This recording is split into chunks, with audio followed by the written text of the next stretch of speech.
wartime house. This type of wooden home would have been common in Tokyo's Old Town during World War II. It shows how the average person would have lived just before the Tokyo air raids went into full scale. The windows were taped to prevent them shattering with the nearby bomb blast, and the lamps were covered to stop any light from leaking out.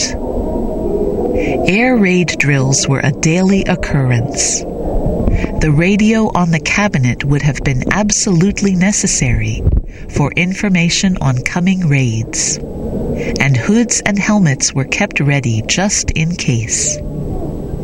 If you move around to the left of the room exhibit, you can see the equipment that the Home Ministry instructed people to keep ready.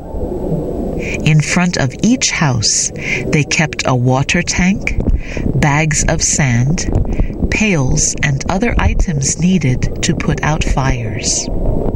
People had only these poor excuses for fire extinguishing equipment to protect their homes and their city.